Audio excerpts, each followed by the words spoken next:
بسم اللہ الرحمن الرحیم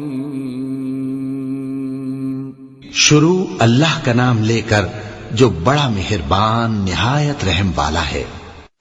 اے پیغمبر صلی اللہ علیہ وآلہ وسلم، مسلمانوں سے کہہ دو کہ جب تم عورتوں کو طلاق دینے لگو تو ان کی عدت کے شروع میں طلاق دو اور عدت کا شمار رکھو، اور خدا سے جو تمہارا پروردگار ہے ڈرو، نہ تو تم ہی ان کو ایام عدت میں ان کے گھروں سے نکالو اور نہ وہ خود ہی نکلیں، ہاں اگر وہ صریح بے حیائی کریں تو نکال دینا چاہیے، اور یہ خدا کی حدیں ہیں، جو خدا کی حدوں سے تجاوز کرے گا وہ اپنے آپ پر ظلم کرے گا۔ اے طلاق دینے والے، تجھے کیا معلوم، شاید خدا اس کے بعد کوئی رجعت کی سبیل پیدا کر دے۔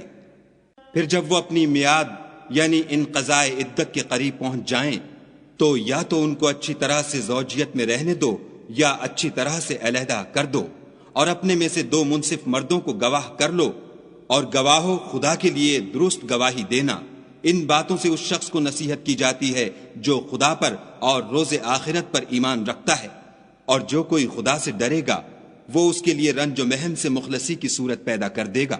اور اس کو ایسی جگہ سے رزق دے گا جہاں سے وہم و گمان بھی نہ ہو، اور جو خدا پر بھروسہ رکھے گا تو وہ اس کو کفایت کرے گا۔ خدا اپنے کام کو جو وہ کرنا چاہتا ہے پورا کر دیتا ہے، خدا نے ہر چیز کا اندازہ مقرر کر رکھا ہے۔ اور تمہاری مطلقہ عورتیں جو حیض سے نا امید ہو چکی ہوں، اگر تم کو ان کی عدت کے بارے میں شبہ ہو تو ان کی عدت 3 مہینے ہے، اور جن کو ابھی حیض نہیں آنے لگا ان کی عدت بھی یہی ہے، اور حمل والی عورتوں کی عدت وضع حمل یعنی بچہ جننے تک ہے، اور جو خدا سے ڈرے گا خدا اس کے کام میں سہولت پیدا کر دے گا۔ یہ خدا کے حکم ہیں جو خدا نے تم پر نازل کیے ہیں، اور جو خدا سے ڈرے گا وہ اس سے اس کے گناہ دور کر دے گا اور اسے اجر عظیم بخشے گا۔ مطلقہ عورتوں کو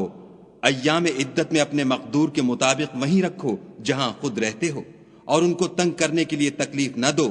اور اگر حمل سے ہوں تو بچہ جننے تک ان کا خرچ دیتے رہو۔ پھر اگر وہ بچے کو تمہارے کہنے سے دودھ پلائیں تو ان کو ان کی اجرت دو، اور بچے کے بارے میں پسندیدہ طریق سے موافقت رکھو، اور اگر باہم ضد اور نا اتفاقی کرو گے تو بچے کو اس کے باپ کے کہنے سے کوئی اور عورت دودھ پلائے گی۔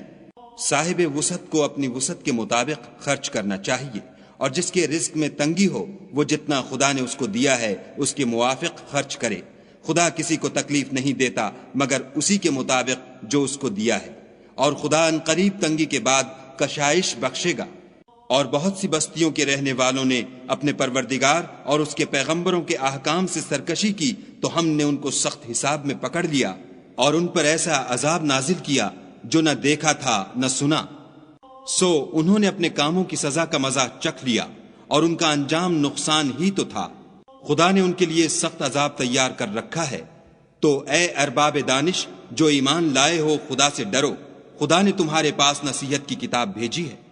اور اپنے پیغمبر بھی بھیجے ہیں جو تمہارے سامنے خدا کی واضح المطالب آیتیں پڑھتے ہیں، تاکہ جو لوگ ایمان لائے اور عمل نیک کرتے رہے ہیں ان کو اندھیرے سے نکال کر روشنی میں لے آئیں، اور جو شخص ایمان لائے گا اور عمل نیک کرے گا ان کو باغہائے بہشت میں داخل کرے گا، جن کے نیچے نہریں بہہ رہی ہیں، ابد الآباد ان میں رہیں گے۔ خدا نے ان کو خوب رزق دیا ہے۔ خدا ہی تو ہے جس نے 7 آسمان پیدا کیے، اور ویسی ہی زمینیں، ان میں خدا کے حکم اترتے رہتے ہیں تاکہ تم لوگ جان لو کہ خدا ہر چیز پر قادر ہے، اور یہ کہ خدا اپنے علم سے ہر چیز پر احاطہ کیے ہوئے ہے۔ صدق اللہ العظیم۔